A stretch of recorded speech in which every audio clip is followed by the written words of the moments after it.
परमेश्वराच्या नावाला मान महिमा गौरव आता आणि सदा सर्व काळ असो.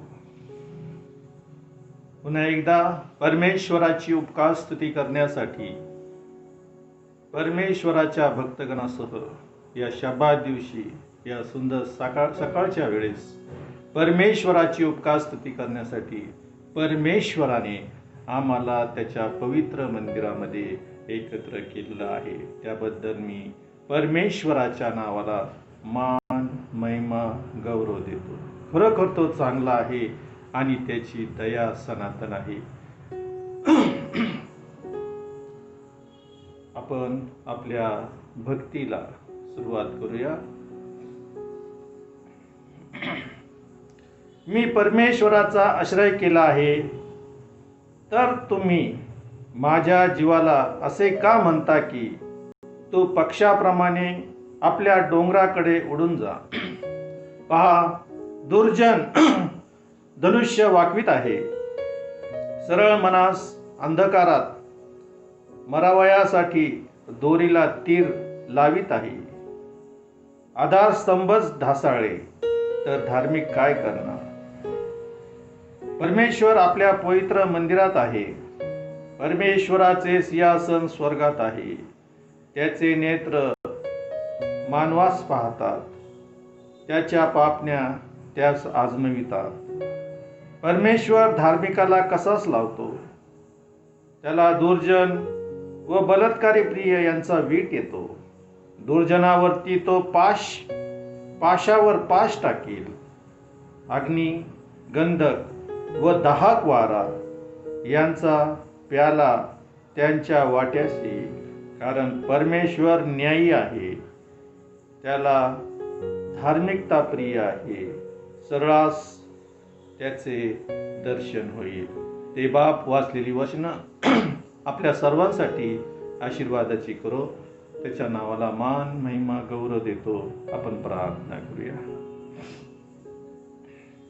धन्यवादित आमच्या जिवंत गौरवी सामर्थ्यशाली परमेश्वर पित्या, आम्ही तुझी स्तुती करतो. तुझ्या नावाला मान महिमा गौरव देतो.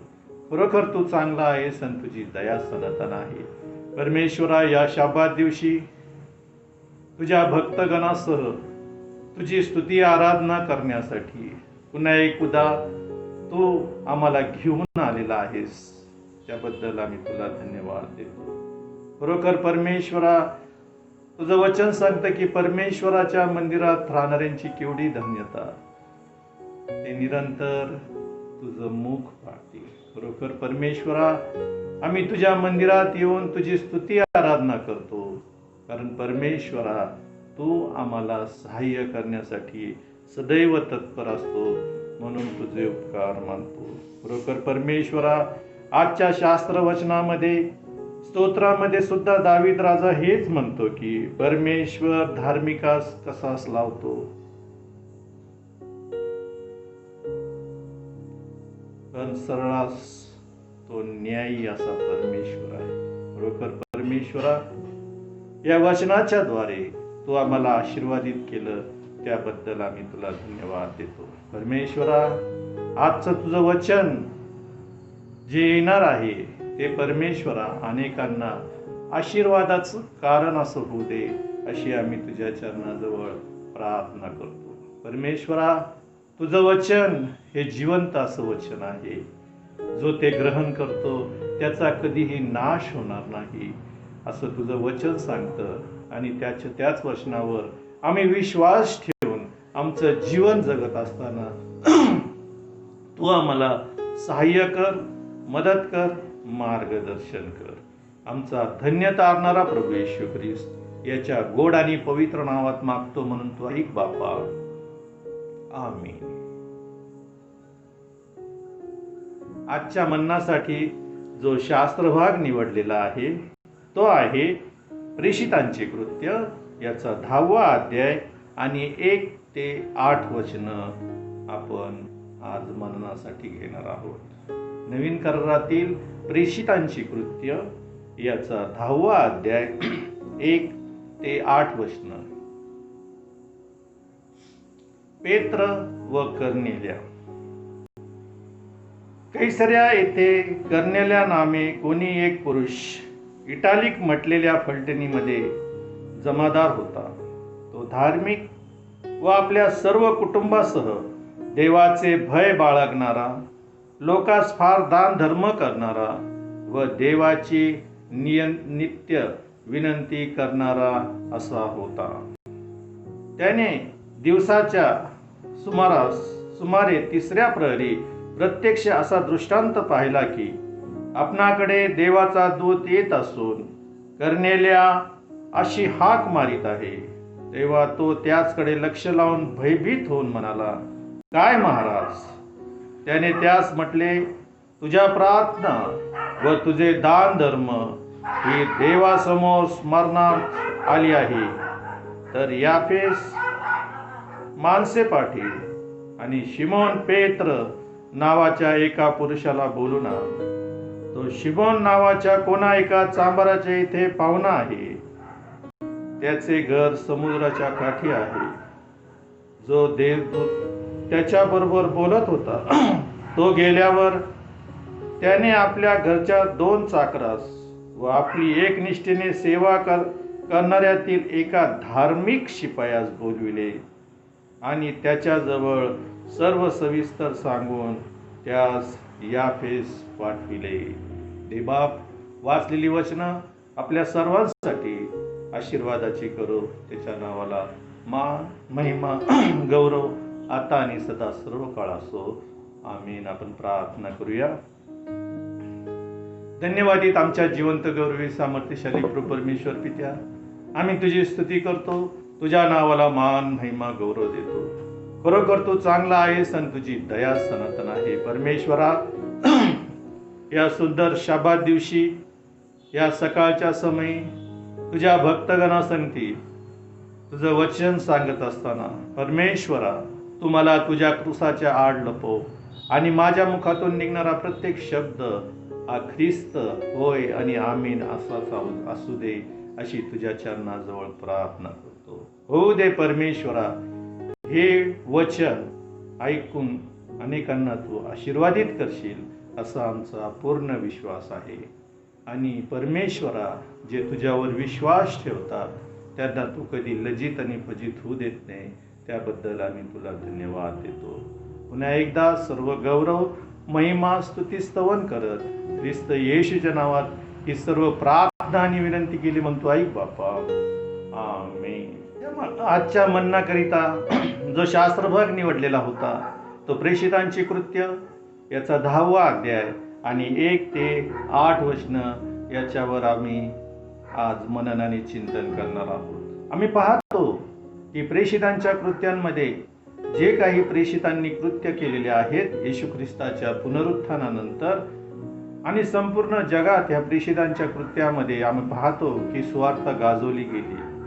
त्यामधीलच एक भाग जो प्रेषितांची कृत्य याचा 10वा अध्याय आणि 1 ते 8 वचनामध्ये कर्नेल्या ह्या व्यक्तीबद्दल तिथं विशेषतः सांगण्यात आलेला आहे. आम्हाला पाहायला मिळतं की कैसऱ्या येथे कर्नेल्या नामे कोणी एक पुरुष होता. तो इटली म्हटलेल्या फलटणीमध्ये जमादार होता म्हणून सांगितलेला आहे. आम्ही पाहतो की हा कर्नेल्या इटली या फलटणीमध्ये जमादार या पदावर काम करत होता. आणि जमादार ही त्या काळात फार उच्च असं पद होतं की ज्याच्या हाताखाली अनेक लोक काम करत होते, की तो त्यांचा अधिकारी होता आणि अनेक अधिकार त्याच्या हातामध्ये होते. आणि तो त्या संपूर्ण पलटणीवर देखरेख आणि त्याची हुकूमत होती, त्याचा दरारा होता आणि ती संपूर्ण पलटण त्याच्या हाताखाली काम करत होती म्हणून सांगितलेलं आहे. इटलीत म्हटलेल्या पलटणीमध्ये हा जमादार होता म्हणून सांगितलं. आम्ही पाहतो की ज्या वेळेस मनुष्याच्या हातामध्ये एखादं उच्च पद येतं त्यावेळेस त्या पदाचा तो गैरवापर करून स्वतःच्या स्वार्थासाठी त्याचा वापर करताना आम्हाला पाहायला मिळतं. पण इथं आम्ही पाहतो की प्रेषितांची कृत्य याचा 10वा अध्याय आणि पहिल्या वचनामध्ये सांगितलं की हा कर्नेल्या जो होता हा देवाचं भय बाळगणारा आणि धार्मिक असा व्यक्ती होता म्हणून सांगितलेलं आहे. ज्या वेळेस परमेश्वराच्या दूतानं त्याला दर्शन दिलं तर त्याने आपल्या विश्वासातील एका धार्मिक चाकरास पेत्राला बोलवण्यासाठी पाठवलं आणि ज्या वेळेस तो चाकर पेत्राला भेटला त्यावेळेस तो म्हणतो की हा माझा मालक हा इटलीत म्हटलेल्या पलटणीमध्ये जमादार असून तो धार्मिक मनुष्य आहे अशी यहुदी लोक साक्ष देतात. या विधर्मीबद्दल यहुदी लोक साक्ष देतात की तो फार धार्मिक आहे. असं पेत्राला त्याचा विश्वासू नौकर जो धार्मिक होता त्याच्याबद्दल साक्ष सांगताना आम्हाला पाहायला मिळतं. आणि इथं आम्ही पाहतो की तो एक मोठ्या पदावर काम करणारा व्यक्ती होता. अनेक लोक त्याच्या हाताखाली कामाला होते आणि तो सांगल त्याचा आदेश ते पाळत होते म्हणून सांगितलेलं आहे. अशा ह्या जबाबदार व्यक्तीचा, अशा ह्या अधिकारावर असलेल्या व्यक्तीबद्दल पवित्र शास्त्रामध्ये सांगितलेलं आहे की प्रेषितांचे कृत्य याचा 10वा अध्याय आणि 1 ते 8 वचनामध्ये की तो एक इटलीत म्हटलेल्या पलटणीमध्ये जमादार होता, अधिकार पदावर होता, एक उच्च पदावर होता. अनेक लोक त्याच्या हाताखाली कामाला होते. तो सांगल त्याचा आदेश पाळणं हे त्याच्या हाताखाली काम करणाऱ्या सर्व सेवकांना भाग होतं म्हणून सांगितलेलं आहे. असा ह्या व्यक्तीबद्दल पहिल्याच ओवीमध्ये सांगितलं की हा इटलीत म्हटलेल्या पलटणीमध्ये जमादार होता. पहिली गोष्ट तो उच्च पदावर होता. त्याच्याबद्दल दुसरं सांगितलेलं आहे की तो धार्मिक होता म्हणून सांगितलं. पवित्र शास्त्रामध्ये त्याच्याबद्दल साक्ष दिलेली आहे की तो धार्मिक होता.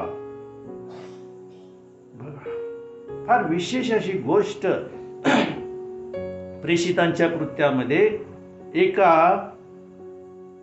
बिगर यहुदी व्यक्तीबद्दल सांगितलेलं आहे की तो धार्मिक होता. मग ही धार्मिकाची व्याख्या काय? धार्मिक कुणाला म्हणायचं? धार्मिक कोण असतो? की बायबलमध्ये त्या कर्नेल्याबद्दल सांगितलं की तो एक धार्मिक पुरुष होता. धार्मिक म्हणजे काय? जर आम्ही पाहिलं तर स्तोत्र संहिता याचा पहिल्या अध्यायामध्ये सांगितलं की जो दुर्जनाच्या मसलतीने चालत नाही, पापी जनांच्या मार्गात पाऊल घालत नाही आणि धर्मनिंदकाच्या बैठकीत बसत नाही त्याला धार्मिक व्यक्ती म्हटलेलं आहे. आणि ह्या गोष्टी या कर्नेल्यामध्ये होत्या म्हणून त्याला धार्मिक म्हटलेलं आहे. कोणती गोष्ट होती? की तो दुर्जनाच्या मसलतीने चालत नाही, पापी जनांच्या मार्गात पाऊल घालत नाही आणि धर्मनिंदकाच्या बैठकीत बसत नाही. असा जो व्यक्ती असतो त्याला धार्मिक म्हटलेलं आहे. तो दुर्जनाच्या संगतीत राहत नाही,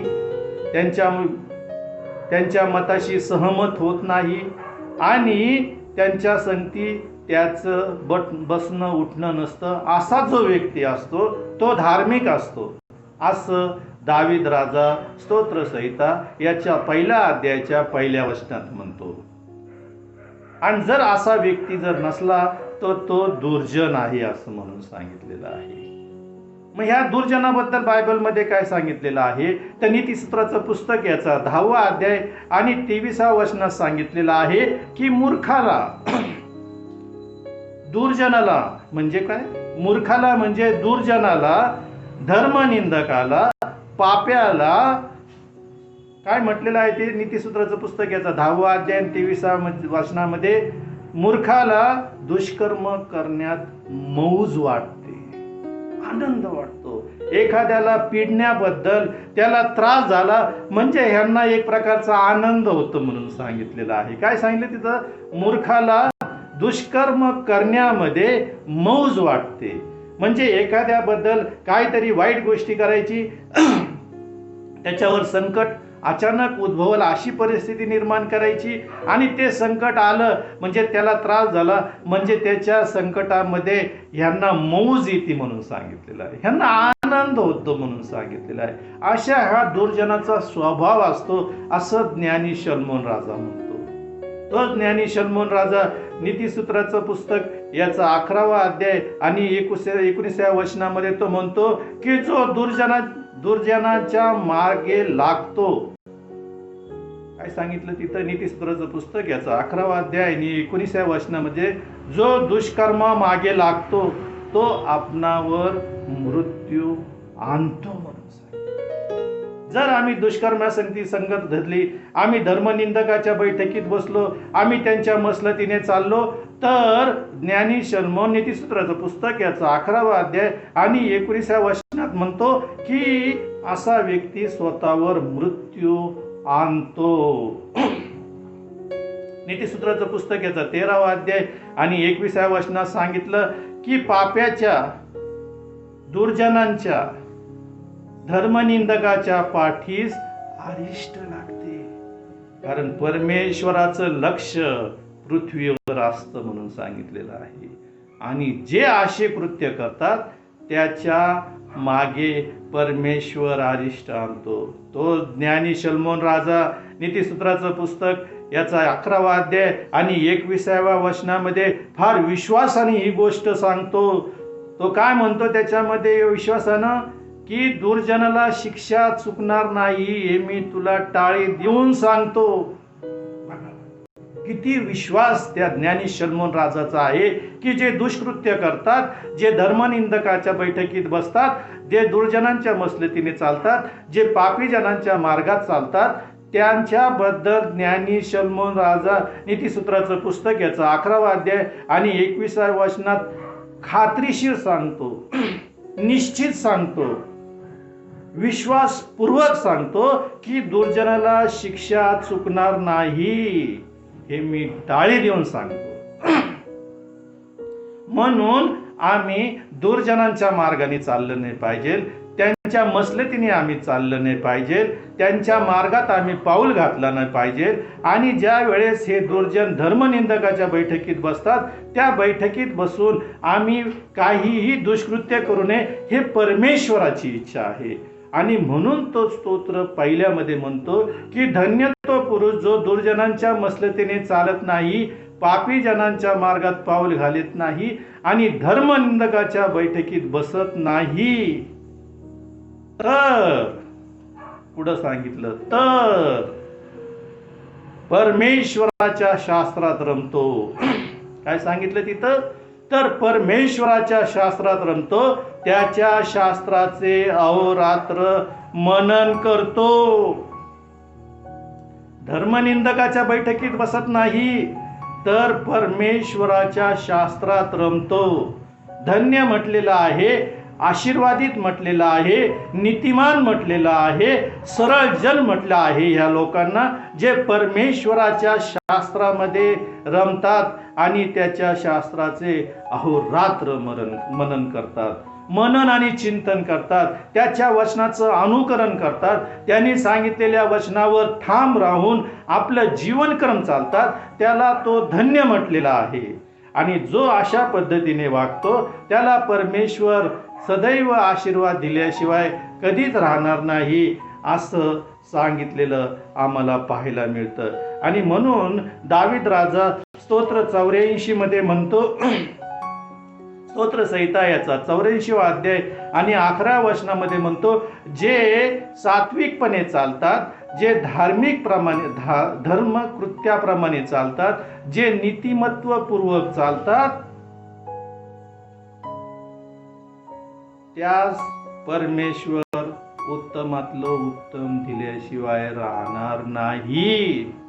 जर आम्ही स्वतःला धार्मिक म्हणतो, आम्ही स्वतःला सरळजन म्हणतो, आम्ही परमेश्वराच्या वचनावर मनन आणि चिंतन करतो, परमेश्वराच्या शास्त्राचं अहोरात्र मनन करतो, तर अशा लोकांना परमेश्वर उत्तमातलं उत्तम दिल्याशिवाय कधीच राहणार नाही, हे दावीद राजा म्हणतो. म्हणून आम्ही धार्मिक असलं पाहिजे, परमेश्वराच्या वचनाचं मनन आणि चिंतन केलं पाहिजे, त्याच्या शास्त्राचं आम्ही सतत आणि सतत त्याच्या शास्त्रामध्ये आम्ही रममान व्हायला पाहिजे.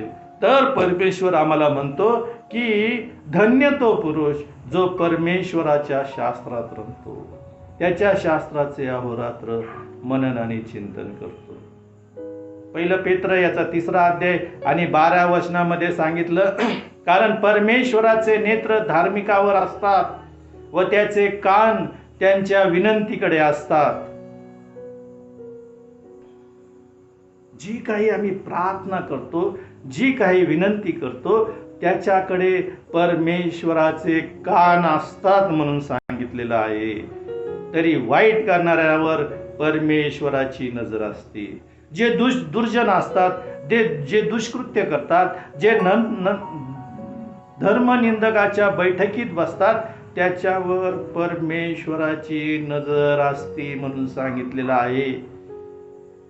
मग आमची धार्मिकता कशी आहे?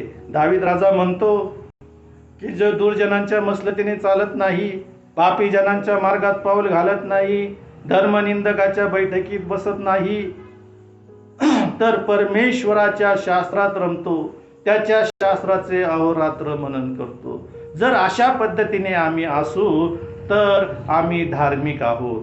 आणि इथं तेच सांगितलेलं आहे कर्नेलियास बद्दल की तो एक उच्च पदावर होता. त्याच्याबद्दल दुसरी बायबलमध्ये साक्ष सांगितलेले आहे की तो धार्मिक होता. जर तो धार्मिक होता तर तो ह्या सर्व गोष्टीचं पालन करत होता.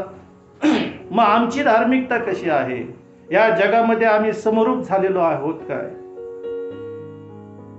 यशायाचं पुस्तक याचा 64वा अध्याय आणि 6व्या वचनामध्ये यशाया संदेष्टा म्हणतो की आम्ही सगळे अशुद्ध मनुष्यासारखे झालेलो आहोत आणि आमची सर्व धर्मकृत्य घाणेरड्या वस्त्रासारखी झाली आहे.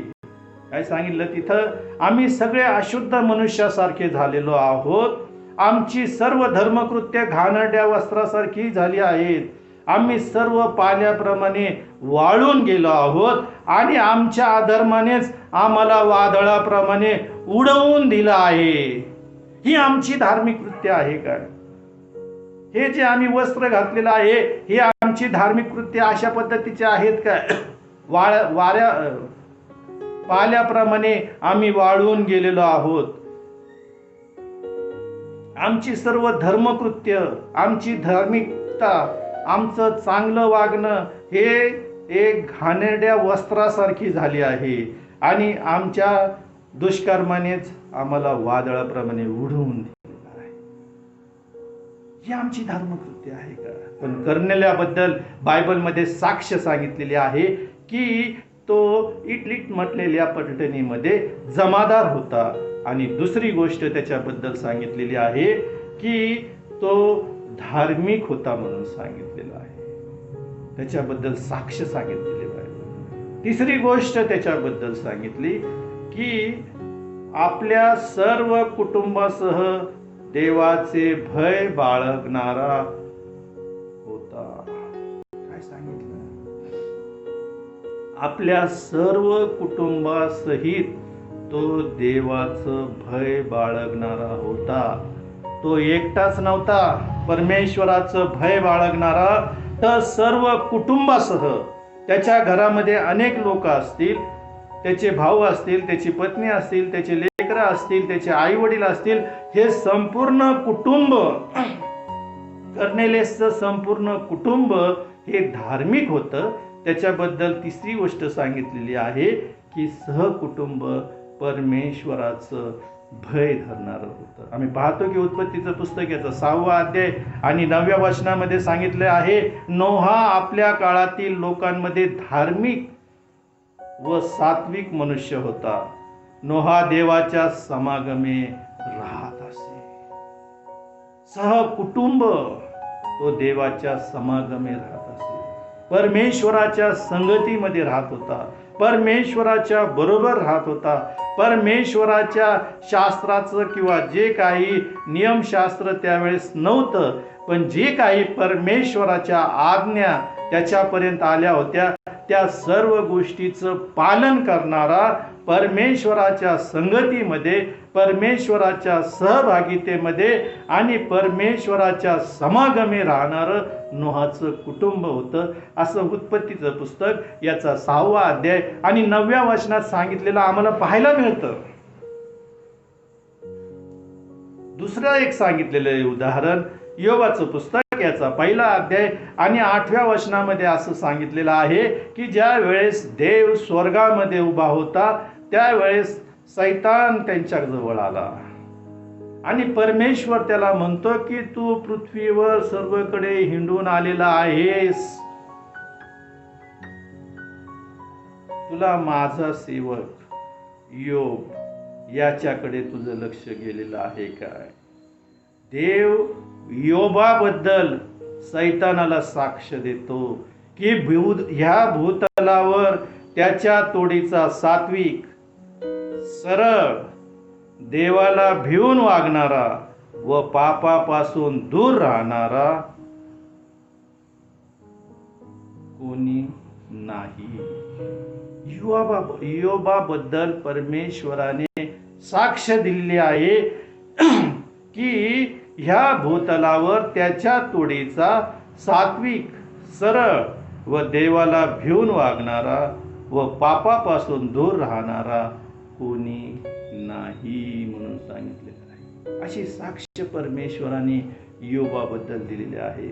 आणि आम्ही पाहतो की प्रेषितांची कृत्य याचा 8वा अध्याय आणि 2ऱ्या वचनात सांगितलं की हा जो कर्नेलियास होता हा सर्व कुटुंबासह देवाचं भय बाळगणारा असा व्यक्ती होता.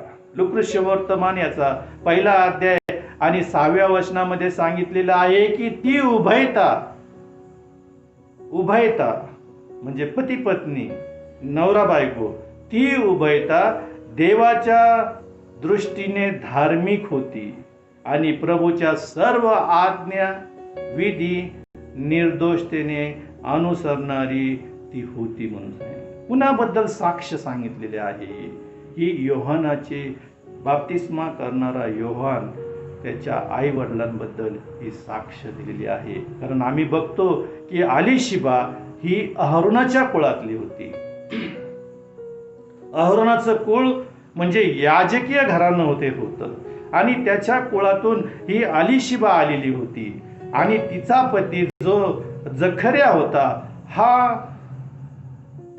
ऑलरेडी किंवा हा याजकाचंच काम करत होता आणि हे दोन्हीही कुटुंब धार्मिक परिस्थितीतून आल्यामुळं त्यांच्याबद्दल लूका वर्तमान याचा 1ला अध्याय आणि 6व्या वचनात सांगितले की ती उभयता, ती पती पत्नी, ते नवरा बायको, ती उभयता परमेश्वराच्या दृष्टीने धार्मिक, प्रभूच्या आज्ञा आणि विधी निर्दोषतेने अनुसरणारी अशी होती.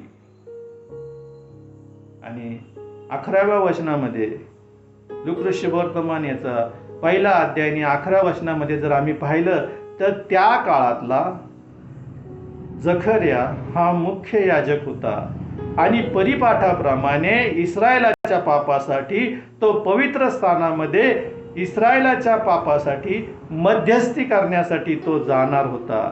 त्याने ते सगळं अर्पण, गोऱ्याचं अर्पण केलं आणि त्याच्यामध्ये त्या वाटीमध्ये रक्त घेऊन पवित्र स्थानामध्ये इस्रायलाच्या पापासाठी परमेश्वराजवळ तो मध्यस्थी करण्यासाठी गेलेला असताना परमेश्वराच्या दूताने त्याला दर्शन दिलं आणि त्याला म्हणतो की भिवू नकोस.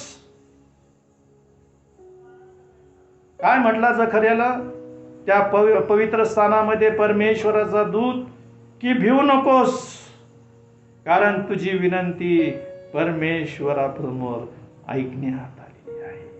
ज्या वेळेस आम्ही धार्मिक कृत्य करतो, ज्या वेळेस आम्ही परमेश्वराचं भय धरतो, सर्व कुटुंबासह आम्ही परमेश्वराचं भय धरतो, त्याच्या आज्ञानी विधी आम्ही निर्दोषतेने अनुसरतो, त्यावेळेस आमची प्रार्थना परमेश्वरासमोर ऐकण्यात येते म्हणून सांगितलेलं आहे. आणि इथं आम्हाला पाहायला तेच मिळतं की तो दूत पवित्र स्थानामध्ये येऊन जखयला म्हणतो की तुझी प्रार्थना परमेश्वरासमोर ऐकण्यात आलेली आहे. ज्या वेळेस आम्ही सहकुटुंब परमेश्वराचं भय धरतो, त्याच्या आज्ञा विधी निर्दोषतेने पाळतो, तर परमेश्वर आम्हाला आशीर्वाद दिल्याशिवाय कधीच राहत नाही. आणि म्हणून स्तोत्र 115:13-14 म्हणतो, 14 वचनामध्ये तिथं असं सांगितलेलं आहे की परमेश्वराचे भय धरणाऱ्या लहान थोरास तो आशीर्वाद देतो. आम्ही ज्या वेळेस परमेश्वराचं भय धरतो, सहकुटुंब परमेश्वराच्या चरणाजवळ लीन आणि नम्र होऊन जातो, परमेश्वराच्या समागमी राहतो, त्यावेळेस परमेश्वराचं वचन आम्हाला हे सांगतं की स्तोत्र 115:13-14 वचनामध्ये परमेश्वराच्या भय धरणाऱ्या लहान थोरास तो आशीर्वाद देईल, परमेश्वर तुमची वाढ करील, परमेश्वर तुमची व तुमच्या मुलाबाळांची वाढ करील म्हणून सांगितलं. फक्त आम्ही परमेश्वराचं भय धरलं पाहिजे, त्याच्या आज्ञा आणि जे काही विधी आहेत ते आम्ही निर्दोषतेने अनुकरण करणारे असे व्यक्ती असलो तर परमेश्वर आम्हाला आणि आमच्या मुलाबाळांना आशीर्वाद दिल्याशिवाय कधीच राहत नाही. आणि कर्नेल्याच्या बाबतीत सुद्धा तेच झालं की त्याची प्रार्थना परमेश्वराच्या समोर स्मरणात ठेवण्यात आलेली आहे. आणि स्तोत्र 25:12 आणि 13 मध्ये म्हणतो की परमेश्वराचे भय धरणारा असा मनुष्य कोण, ज्याने तो मार्ग धरावा, त्याविषयीचे शिक्षण तो त्याला देईल म्हणून सांगितलेलं आहे.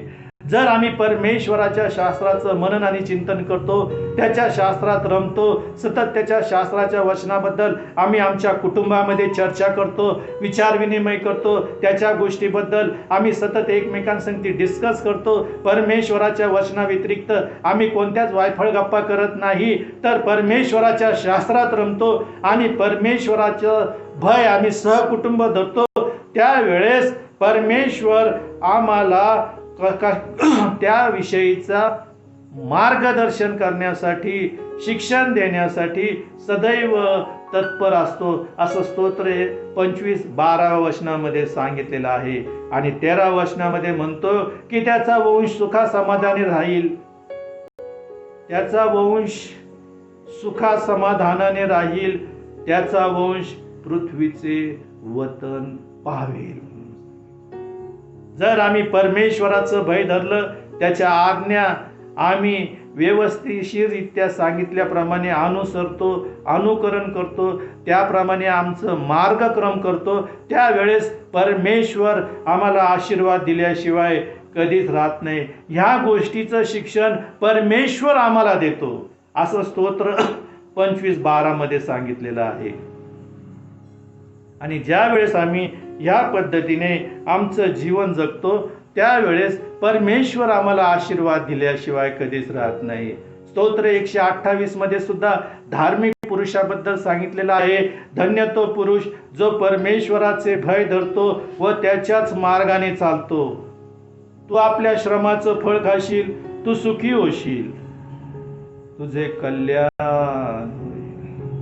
या जगामध्ये आम्ही रात्रंदिवस काबाड कष्ट करतो, कशासाठी? तर ह्या गोष्टीसाठीच आम्ही रात्रंदिवस कष्ट करत असतो की आम्ही सुखी व्हावं, आम्ही जे काही आयुष्यभर कमवतो त्याचं फळ आम्हाला चाखायला भेटावं आणि आमचं कल्याण व्हावं, या गोष्टीसाठी तर आम्ही धडपडत असतो. आम्ही पाहतो की अनेक लोक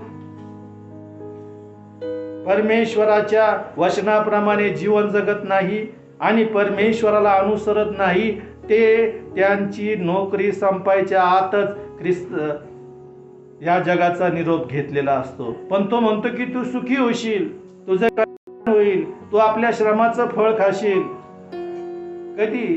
तर धन्य तो पुरुष जो परमेश्वराचे भय धरतो आणि त्याच्याच मार्गाने चालतो, असं दावीद राजा स्तोत्र 128 मध्ये म्हणतो. नीतिसूत्राचं पुस्तक याचा 19वा अध्याय आणि 23व्या वचनामध्ये ज्ञानी सलोमन राजा म्हणतो की परमेश्वराचे भय जीवन प्राप्तीचा मार्ग होय. जो तो धरतो तो सुखाने नांदतो, त्याचं वाईट होणार नाही. ज्या वेळेस आम्ही परमेश्वराचं भय सहकुटुंब धरतो तर परमेश्वर आम्हाला सहाय्य करण्यासाठी सदैव तत्पर असतो. आणि म्हणून ज्ञानी सलोमन राजा म्हणतो नीतिसूत्राचं पुस्तक याचा 3रा अध्याय आणि 7व्या वचनामध्ये, तू आपल्या दृष्टीने स्वतः शहाणा समजू नकोस, तर परमेश्वराचे भय धर आणि दुष्कर्मापासून दूर राहा. काय सांगितलेलं आहे तिथं नीतिसूत्राचं पुस्तक? सरळ आम्हाला तो ताकीद देतो ज्ञानी सलोमन राजा.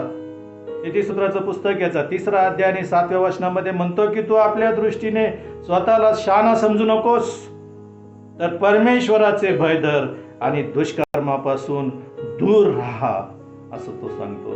आणि कर्नेलियासबद्दल ही साक्ष दिली होती की तो एक उच्च पदावर होता, धार्मिक होता.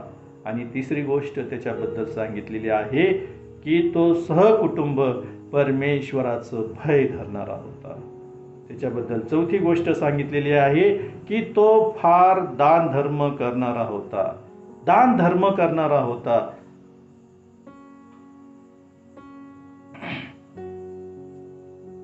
स्तोत्रसंहिता याचा 96वा अध्याय आणि 4थ्या वचनात आणि 8व्या वचनामध्ये सांगितलेलं आहे.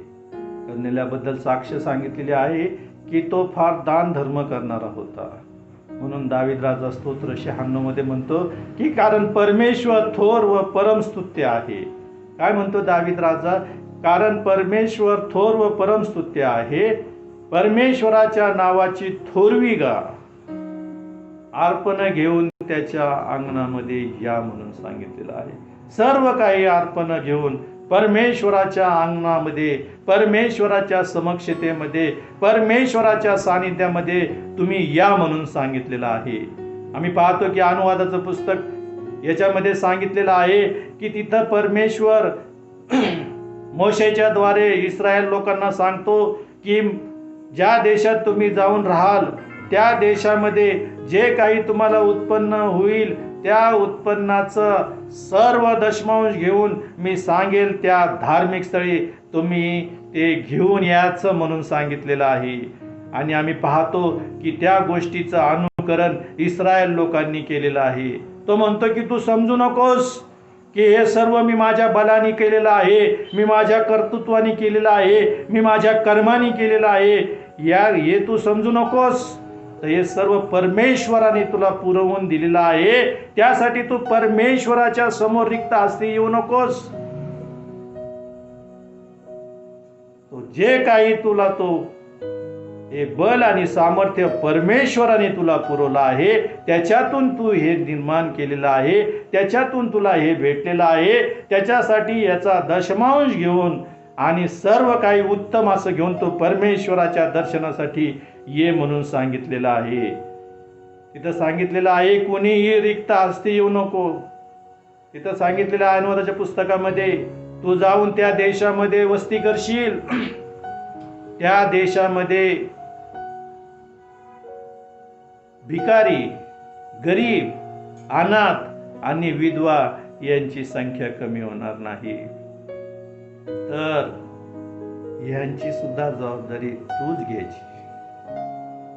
कुणालाही भिकाऱ्याला किंवा कोणत्याही व्यक्तीला जर काही कमी पडत असेल तर तू त्याला पुरवायचं, त्याला रिक्त हस्ते पाठवायचं नाही. ही तुझं कर्तव्य आहे आणि हे तू दिलंच पाहिजे, हे तू केलंच पाहिजे. असं अनुवादाच्या पुस्तकामध्ये मोशेच्या द्वारे इस्रायल लोकांना परमेश्वराने आज्ञा दिली होती की तुझ्या देशामध्ये कंगालांची कमतरता होणार नाही, तर त्यांच्या गरजा तू भागवायच्यास. त्या योएल वर्ष होतं ते ऋण मुक्तीचं वर्ष होतं. दर 7 वर्षानं हे ऋण मुक्तीचं वर्ष होतं. जर एखादा तुझा भाऊबंद, तुझा नातलग किंवा तुझ्या देशात राहणारा एखादा गरीब 6व्या वर्षी तुझ्याकडे आला आणि तुझ्याकडे त्याने कोणत्या गोष्टीची मागणी केली आणि तो 7वं वर्ष हे ऋणमुक्तीचं वर्ष असतं, म्हणून तू त्याला म्हणशील की पुढच्या वर्षी ये. तसं करू नकोस. ते तू त्याला लगेच पुरव. आणि योएल वर्ष किंवा ऋणमुक्तीच्या वर्षी पर्यंत त्यांनी जर दिलं नाही तर त्याला त्या ऋणातून तू मुक्त केलंच पाहिजे.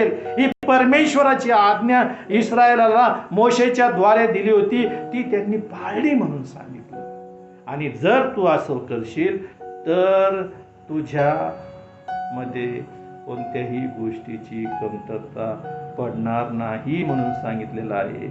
नीतिसूत्राचं पुस्तक याचा 3रा अध्याय 9व्या आणि 10व्या वचनामध्ये सांगितलेलं आहे की जर तू अशा पद्धतीने करशील, जर तू देशील, तर नीतिसूत्राचं पुस्तक याचा 3रा अध्याय 9 आणि 10 वचनामध्ये ज्ञानी शलोमोन राजा म्हणतो की तो आपल्या द्रव्याने व आपल्या सर्व उत्पन्नाच्या प्रथम फळाने परमेश्वराचा सन्मान कर, म्हणजे तुझी कोठारे समृद्धीने व भरतील व तुझी कुंडे नव्या द्राक्ष रसाने भरून वाहतील. जर मी परमेश्वराच्या या आज्ञेचं पालन केलं तर परमेश्वर मला आशीर्वादित केल्याशिवाय कधीच राहणार नाही. म्हणून तू दे म्हणून सांगितलेलं आहे. आपल्या उत्पन्नाच्या सर्व प्रथम फळाने तू परमेश्वराचा सन्मान कर. आणि ही गोष्ट करण्याला करत होता. त्याच्याबद्दल बायबलमध्ये साक्ष सांगितलेली आहे की तो फार दान धर्म करणारा होता. 4थी गोष्ट त्याच्याबद्दल ती सांगितलेली आहे. 5वी गोष्ट त्याच्याबद्दल सांगितलेली आहे की तो नित्य विनंती करणारा असा होता. नित्य विनंती, सतत परमेश्वराकडे तो प्रार्थना करत होता, नित्य विनंती करत होता. आम्ही पाहतो की लोकऋषी वर्तमान याचा 1 अध्याय 5, 6, 7 आणि 13 वचनामध्ये पाहिलं की हा जखर्या परमेश्वरासमोर नित्य विनंती करणारा होता.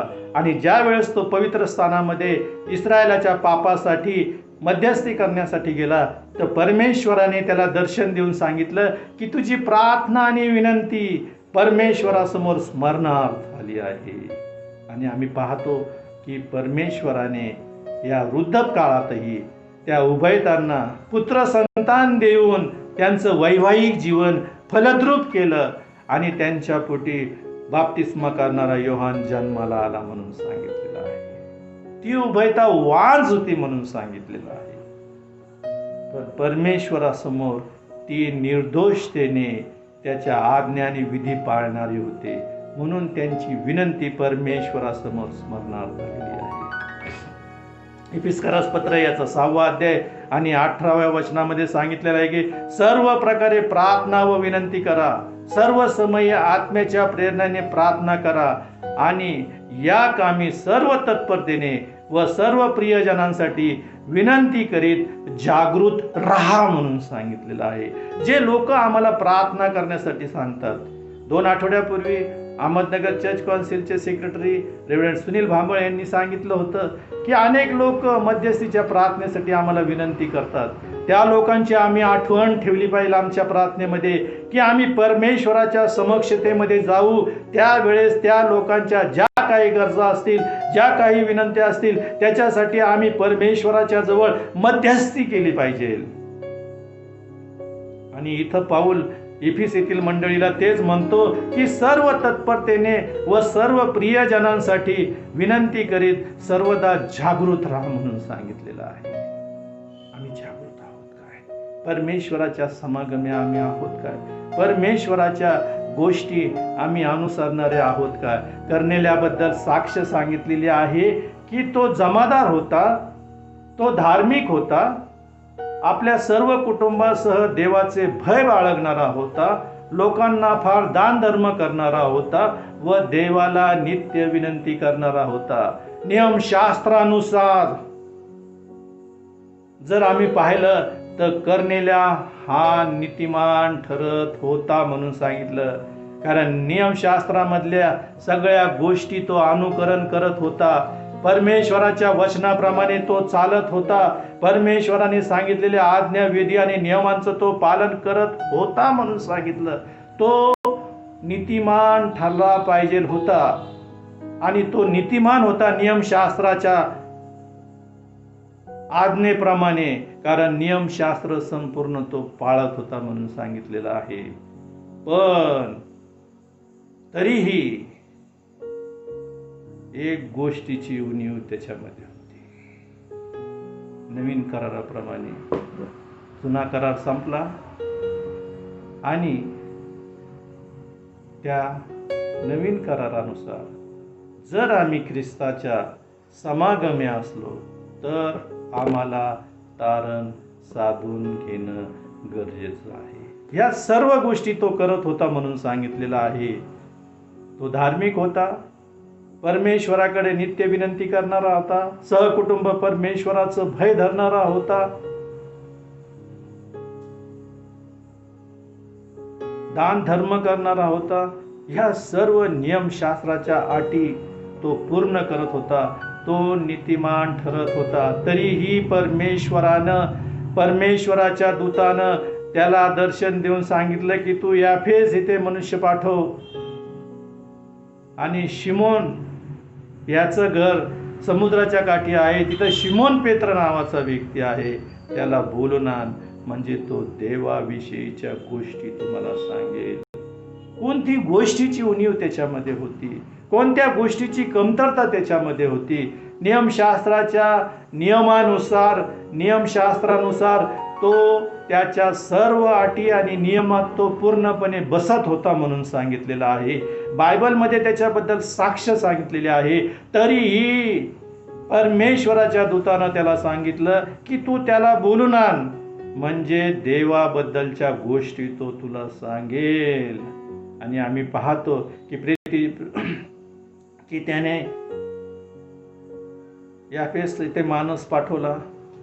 8व्या वचनात सांगितलं की आपल्याशी विश्वासू असलेला धार्मिक सेवकाला त्याने निवडलं, म्हणजे त्याच्या घरामध्ये जे चाकरी करणारे लोक होते ते सुद्धा परमेश्वराच्या धार्मिकतेला अनुसरणारे असे होते म्हणून सांगितलेलं आहे, बायबलमध्ये सांगितलेलं आहे.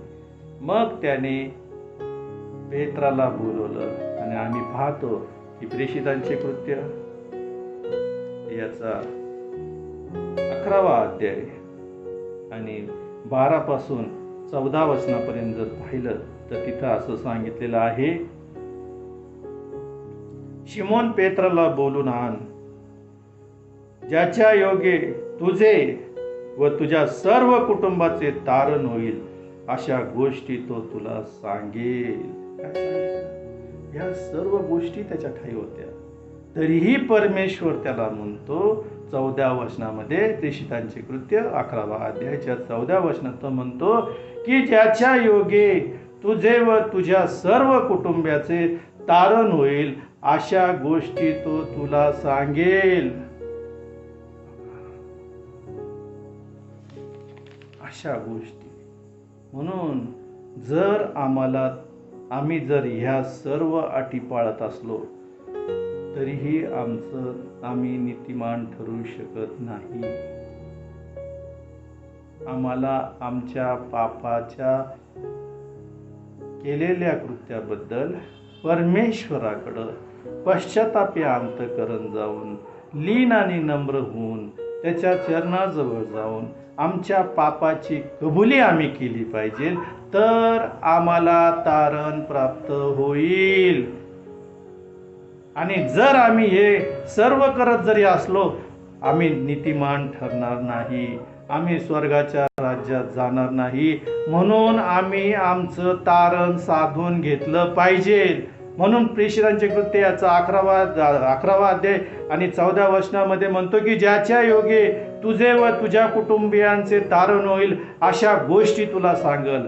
तारण होईल या सर्व गोष्टी करत असलं, हे सर्व चांगले कर्म मी करत असलो, हे चांगले पुण्याईच्या गोष्टी मी करत असलो, पण जर मी परमेश्वराच्या चरणाजवळ जाऊन माझ्या पापाची कबुली केली नाही तर माझं तारण होणार नाही. म्हणून पौल रोम येथील मंडळीला 10व्या अध्यायाच्या 9, 10, 11 मध्ये म्हणतो की जर तू आपल्या मुखाने प्रभू येशू ख्रिस्त आहे असं स्वीकारशील आणि देवाने त्याला मेल्यातून उठविले असा आपल्या अंतःकरणात विश्वास धरशील तर तुला तारण प्राप्त होईल. जर मला तारण प्राप्त व्हावं अशी जर माझी इच्छा असेल तर मी परमेश्वराकडे गेलं पाहिजे, त्याच्या चरणाजवळ लीन नम्र होऊन बसलं पाहिजे.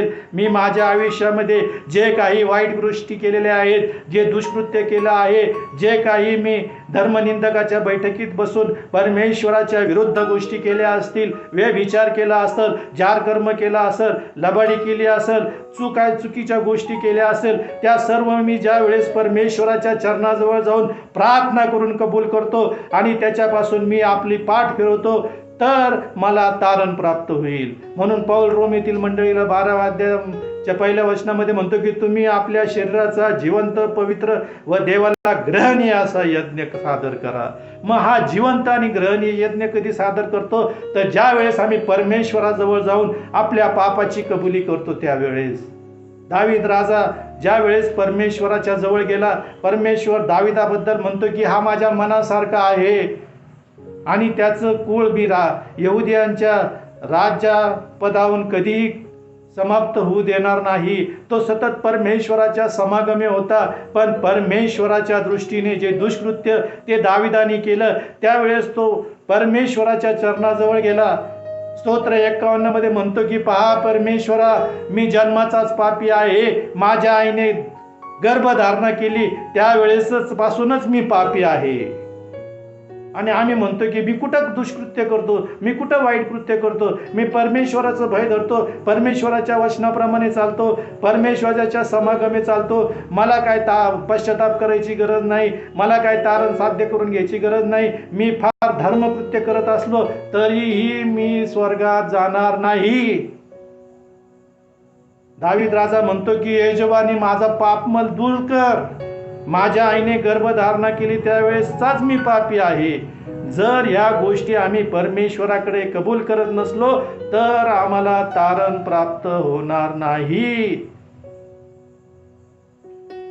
इथं सांगितलेलं आहे नीतिमत्वासाठी विश्वास धरणे अंतःकरणाने होते. नीतिमत्व, मी फार नीतिमान आहे असा विश्वास मी अंतःकरणात धरतो, पण तारणाचा स्वीकार तोंडाने. परमेश्वरा, मी पापी आहे, मी माझे फार दुष्कृत्य केलेले आहे, या सर्व पापापासून तू मला मुक्त कर. आज मी तुझ्या वधस्तंभाजवळ येतो, तुझ्या रक्ताने मला शुद्ध कर. पौल कलसेकरस मंडळीला 2ऱ्या अध्याय म्हणतो की आमच्या विरुद्ध जो विधीचा दस्त होता त्याने तो वधस्तंभावर खोडून रद्द केला म्हणून सांगितलं. आमच्या विरुद्ध.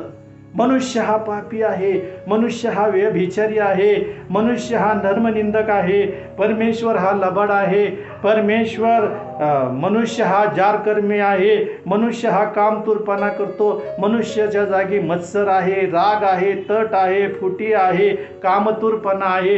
या सर्व दुष्कृत्याने मनुष्य भरलेला आहे. हे जो दस्त सैतानानं आमच्या विरुद्ध बनवला होता की मनुष्य स्वर्गाच्या राज्यात जाण्यासाठी अपात्र असा आहे, कारण तो पापी आहे. ते गर्भधारणेपासूनच ज्यावेळेस त्याची निर्मिती झाली त्यावेळेपासूनच तो पापी आहे. पण प्रभू येशू ख्रिस्ताने आमचे सर्व व्याधी, आमचे रोग, आमचे पाप त्या वधस्तंभावर खिळून रद्द केले म्हणून सांगितलं. आम्ही पाहतो की ज्या वेळेस परमेश्वरानं सांगितलं की हा माझा परमप्रिय पुत्र आहे, याबद्दल मी संतुष्ट आहे.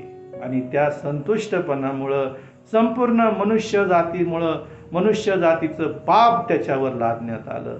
सर्व दुष्कृत्य परमेश्वराने त्याच्या पुत्रावर लागले, सर्व रोग त्याच्यावर लादले म्हणून सांगितलं.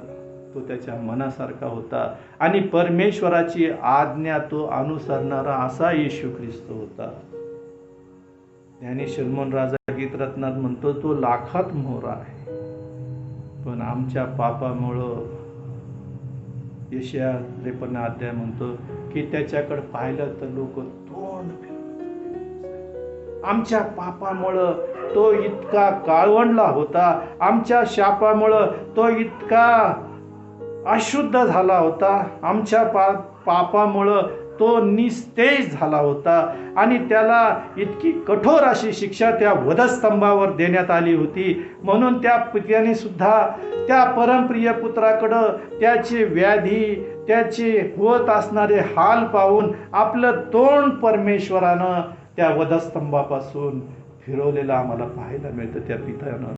त्यावेळेस तो पुत्र म्हणतो की तू माझा द्या आमच्या पापामुळे. जर आम्ही पापी आहोत तर आम्ही आमच्या तोंडानं स्वीकार केला पाहिजे.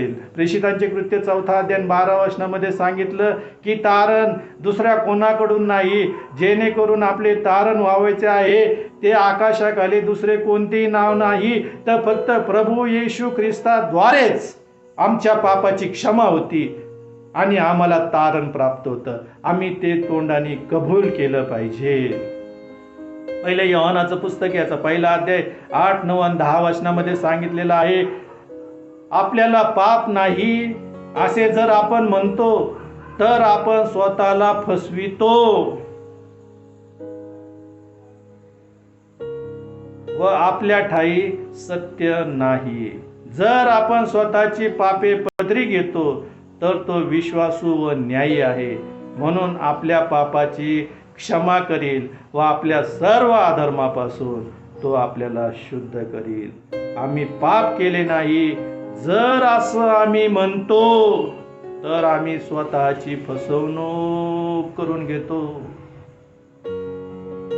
कारण मनुष्य हा पापीच आहे, जन्मापासूनचा पापी आहे आणि म्हणून आम्ही म्हणू शकत नाही की आम्ही पापी आहोत. आम्ही आमच्या बुद्धीप्रमाणे नाही चाललं पाहिजे. आम्हाला सांगितलेल्या ज्या आज्ञा आणि विधी आणि नियमांचं आम्ही पालन केलं पाहिजे. आम्ही ख्रिस्ताकडे जाऊन आमच्या पापाची क्षमा मागितली पाहिजे. होशेच्या पुस्तकामध्ये 5व्या अध्यायाच्या 4थ्या वचनामध्ये तो तेच म्हणतो, त्यांची कर्मे त्यांना आपल्या देवाकडे वळू देत नाही. आमची कर्म, मी फार चांगला आहे, मी दान धर्म करणार आहे, परमेश्वराच्या सर्व नियमांचं मी पालन करणार आहे, मी फार पवित्र असं जीवन जगतो, मी दर रविवारी चर्चला जातो, माझ्या उत्पन्नाचा दशमांश मी देवाला देतो, मी परमेश्वराकडे रोज नित्य प्रार्थना विनंती त्याच्या शास्त्राचं मनन आणि चिंतन करतो. हे जे आम्ही आमच्या बुद्धीवर अवलंबून राहतो त्याबद्दल होशेचं पुस्तक याचा 5वा अध्याय आणि 14व्या वचनामध्ये म्हणतो की त्यांची कर्म ही जी आम्ही वागतो, ही आमच्या पृथ्वीवर जे आम्ही वागतो ती कर्म आम्हाला देवाकडे वळू देत नाहीत, कारण अनाचारी बुद्धी त्यांच्या ठाई आहे. अनाचारी, मी म्हणजे फार विशेष असा गोष्टीचा माणूस आहे, मी म्हणजे फार ज्ञानी आहे आणि मी कधीच चुकत नाही. मी परमेश्वराचं वचन वाचतो, त्याचं अनुकरण करतो, त्याच्या वचनाप्रमाणे चालतो, मी फार शुद्ध पवित्र आणि देवाला समर्पित असं जीवन जगतो. ही अनाचारी बुद्धी त्यांच्या ठाई आहे, म्हणून ते परमेश्वराला ओळखत नाही म्हणून सांगितलं. असं होशे आम्हाला पाहायला मिळतो की बोलताना त्याच्या वचनामध्ये लिहिताना आम्हाला पाहायला मिळतं. अनाचारी बुद्धीमुळं आम्ही परमेश्वराला ओळखत नाही. आणि तोच होशे 4थ्या अध्यायाच्या 6व्या वचनामध्ये म्हणतो की ज्ञानाच्या अभावी माझ्या लोकांचा नाश झाला आहे. हे ज्ञान, परमेश्वराचं ज्ञान, जो ज्ञानी शलोमोन राजा म्हणतो की ज्याला जो कोणी ज्ञानानं उन्हा आहे त्यानं ते परमेश्वराकडे मागावं. पौल म्हणतो की जो कोणी ज्ञानानं उन्हा आहे त्याने ते परमेश्वराकडे मागावं. म्हणजे स्वर्गातून येणारं ज्ञान जे परिपूर्ण आणि शुद्ध आहे त्याच्यानं परमेश्वर आम्हाला भरल. आम्ही परमेश्वराकडे मागितलं पाहिजे. पण आम्ही आमच्या अनाचारी बुद्धीनेच विचार करतो आणि परमेश्वर आम्हाला हेच म्हणतो होशेच्या द्वारे की ज्ञानाच्या अभावी माझ्या लोकांचा नाश झाला आहे. तू ज्ञानाचा अवेर केलेला आहे, परमेश्वराचं वचन तू ऐकलेलं नाही, परमेश्वराच्या आज्ञा विधी आणि नियमांचं अनुकरण तू केलेलं नाहीस. ही अनाचारी बुद्धी तुझ्या ठाई आहे, म्हणून मी ही तुझा अवेर करील. मी तुला सोडून देईल, मी तुझ्यापासून दूर जाईल मी तुझ्या प्रार्थनेकडे लक्ष आणणार नाही. दूर जनांच्या प्रार्थना परमेश्वरला वीट आणणाऱ्या अशा आहेत म्हणून सांगितलेलं आहे. आणि तो म्हणतो की म्हणून मीही तुझा अव्हेर करीन. तू आपल्या देवाचे धर्मशास्त्र विसरला आहे म्हणून मी तुझ्या मुला बाळास विसरेन म्हणून सांगितलं. अनाचार बुद्धीमुळं देव आमचा अव्हेर करतो आणि तो म्हणतो तुझा आणि तुझ्या मुलाबाळांचा मी अव्हेर करेन. त्यांना विसरून जाईल मी. त्यांच्या विनंतीकडे आणि प्रार्थनेकडे मी लक्ष देणार नाही. म्हणून आज या सर्व गोष्टी, त्या धार्मिक गोष्टी त्या करण्याला जवळ होता. तो धार्मिक होता, सहकुटुंब परमेश्वराचं भय धरणारा होता, लोकांस दान धर्म करणारा होता, देवाची नित्य विनंती करणारा होता. तरीही परमेश्वराने त्याच्या देवदूताद्वारे त्याला सांगितलं की तू पेत्राला बोलून आण, त्या शिमोन पेत्राला बोलून आण, तो देवाविषयीच्या गोष्टी तुला सांगेल म्हणून सांगितलेलं आहे. आणि ज्यावेळेस पाऊल पेत्र तिथं आला, त्याने परमेश्वरा येशू ख्रिस्तानं जे काही वधस्तंभावर आमच्यासाठी केलं त्याच्यासाठी आम्ही आमच्या पापाची कबुली त्याच्याकडे केली पाहिजे हे सांगितलं.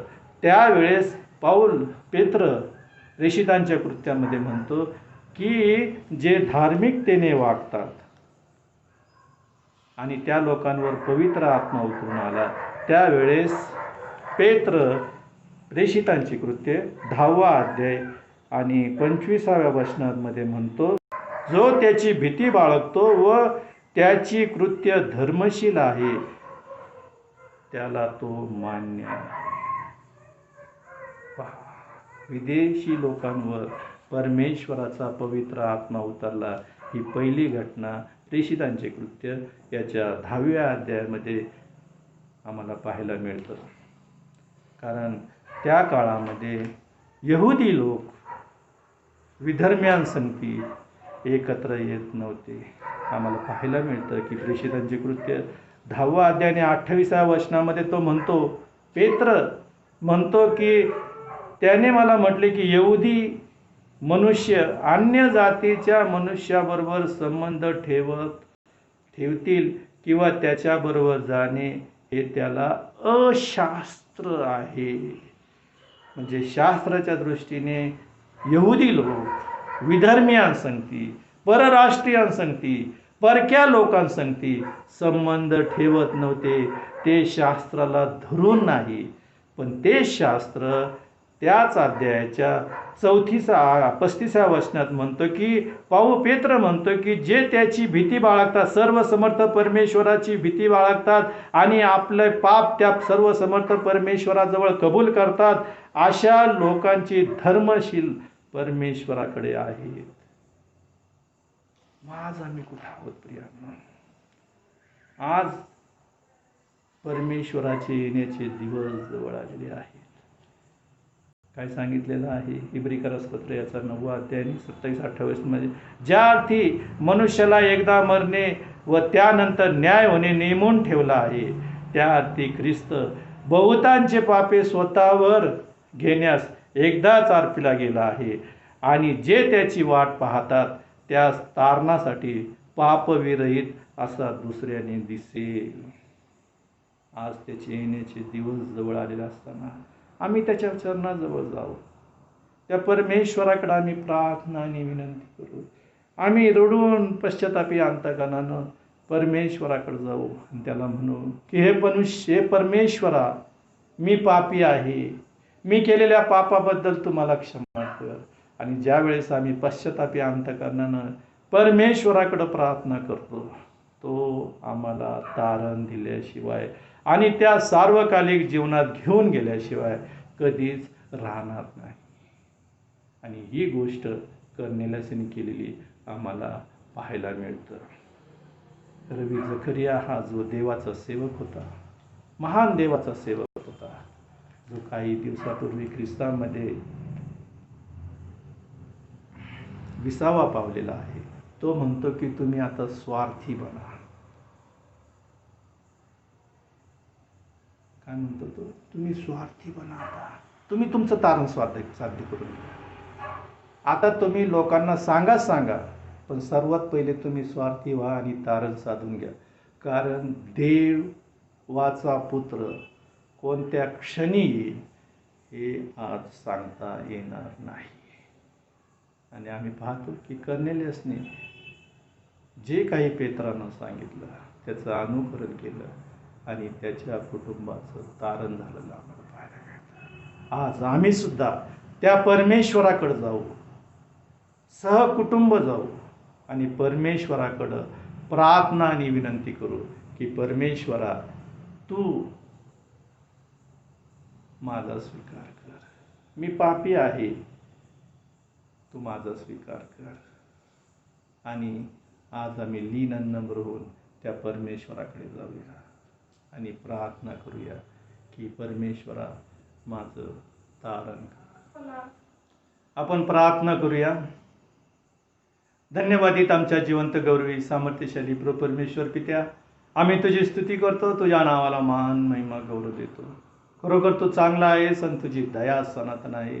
परमेश्वरा, या शब्दात दिवशी या सुंदर सकाळच्या वेळेस तुझ्या भक्तगणासह तुझी स्तुती आराधना करण्यासाठी आम्ही तुझ्या चरणाजवळ लीन नम्र होऊन आलो असताना परमेश्वरा, ह्या उपासनेमध्ये, या स्तुती आराधनेमध्ये तुझं वास्तव्य आहे आणि तुझी उपस्थिती आहे, त्याबद्दल आम्ही तुला धन्यवाद देतो. खरोखर परमेश्वरा, आज जग आणि जगाची परिस्थिती पाहिली तर ह्या कोविड-19मुळं संपूर्ण जग भीतीमध्ये डुबून गेलेलं आहे. भीतीचं वातावरण संपूर्ण जगामध्ये निर्माण झालेलं आहे. पण परमेश्वरा, ज्यावेळेस आम्ही ख्रिस्तावर विश्वास ठेवून जीवन जगतो, आमचं तारण आम्ही साध्य करून घेतो, त्यावेळेस परमेश्वरा, आम्हाला कोणत्याही गोष्टीची भीती वाटत नाही. कारण परमेश्वरा, सरळांचं, धार्मिकांचं रक्षण करण्यासाठी तुझे नेत्र सदैव आम्हाला पाहत असतात. म्हणून आम्ही तुला धन्यवाद देतो. खरोखर परमेश्वरा, कर्नेलासारखा जो सर्व नियमशास्त्राचं पालन करणारा तो होता, पण परमेश्वरा, त्याच्यामधली उणीव काढून तू त्याला पश्चातापी अंतःकरण त्याच्यामध्ये निर्माण करून त्याने आपले पाप सहकुटुंब परमेश्वराजवळ कबूल करून तारण साध्य करून घेतलं. त्याप्रमाणे परमेश्वरा, या शेवटच्या दिवसामध्ये राहत असताना, तुझे येण्याचे दिवस जवळ येत आलेले असताना परमेश्वरा, आम्ही केलेल्या दुष्कृत्याबद्दल, आम्ही केलेल्या वाईट कृत्यांबद्दल तुझ्या चरणाजवळ आम्ही येतो आणि परमेश्वरा, आमच्या पापाची कबुली करतो आणि त्या पापापासून दूर राहून आम्ही आमच्या शरीराचा जिवंत, पवित्र व तुला ग्रहणीय यज्ञ सादर करतो परमेश्वरा, ज्याच्याद्वारे परमेश्वरा, ज्या वेळेस तू येशील त्यावेळेस आम्ही नेहमी तयारीत राहावं. सतत पवित्र आणि शुद्ध आमचं जीवन असावं. तुझ्या वचनामध्ये आम्ही चालणारं असं असावं. तुझं वचन आमच्या पावलाकरता दीप आणि मार्गावर प्रकाश असा असू दे. परमेश्वरा, तुझ्या विरुद्ध पाप करू नये म्हणून आम्ही तुझं वचन आमच्या हृदयात जपून ठेवलेलं आहे. याचं मनन आणि चिंतन आम्ही सतत करावं. आमच्या पापाची तुझ्याजवळ कबुली करत जावी आणि परमेश्वरा, आम्हाला शुद्ध आणि पवित्र राखावं. त्यासाठी तू आम्हाला सहाय्य कर, मदत कर, मार्गदर्शन कर आमच्या देवा. होऊ दे परमेश्वरा, या शेवटच्या काळामध्ये जगत असताना, सैतान आम्हाला अनेक मोहापाशामध्ये घालत असताना, या सर्वांपासून तू आमचं रक्षण कर परमेश्वरा. आम्हाला शुद्ध आणि पवित्र कर. तुझ्या वचनाद्वारे, वचनाच्या जलस्नानानं तू आम्हाला पवित्र कर, शुद्ध कर आणि तुझ्या वचनात तू आम्हाला चालव, अशी तुझ्या चरणाजवळ प्रार्थना करतो परमेश्वरा. जसं दावीद राजा म्हणतो की मी जन्माचाच पापी आहे आणि परमेश्वरा, तू त्याच्यावर कृपादृष्टी केली, कर्नेल्यावर तू कृपादृष्टी केली. तसं परमेश्वरा, आज आम्ही लीन आणि नम्र होऊन तुझ्या चरणाजवळ येतो. तू आमच्यावर कृपादृष्टी कर आणि परमेश्वरा, ह्या कृपेच्या काळामध्ये आम्ही आमचं तारण साध्य करून घ्यावं, आमचं तारण आम्ही मिळवून घ्यावं आणि तुझ्या राज्यामध्ये आम्ही यावं. त्यासाठी तू आम्हाला तुझ्या वचनाचं मार्गदर्शन केलंस, त्याबद्दल आम्ही तुला धन्यवाद देतो. होऊ दे परमेश्वरा, या वचनाच्या द्वारे अनेकांना तू आशीर्वादित कर आणि तुझं गौरव तू आमच्या द्वारे करून घे, अशी तुझ्या चरणाजवळ प्रार्थना करतो. आमचा धन्य तारणारा प्रभू येशू ख्रिस्त याच्या गोड आणि पवित्र नावात मागतो म्हणून तो ऐक बापा. आमेन. आपण प्रभूने शिकवलेली प्रार्थना म्हणूया. हे आमच्या स्वर्गातील बापा, तुझे नाम पवित्र मानले जाओ, तुझे राज्य येवो, जसे स्वर्गात तसे पृथ्वीवरही. तुझ्या इच्छेप्रमाणे हो. आमची रोजची भाकर आज आम्हाला दे, आणि जसे आम्ही आमच्या ऋण्यास ऋण सोडले आहे, तसेच तू आमच्या ऋणी आम्हास सोड, आणि आम्हास परीक्षेत आणू नकोस, तर आम्हास वाईटापासून सोडिव. कारण की राज्य, सामर्थ्य आणि गौरव ही सर्व काळ तुझीच आहे. आमेन. आता देव बापाची प्रीती, येशू ख्रिस्ताची कृपा आणि पवित्र आत्म्याची सहभागिता तुम्हा सर्वांबरोबर आता आणि सदा सर्व काळ राहो. आमेन.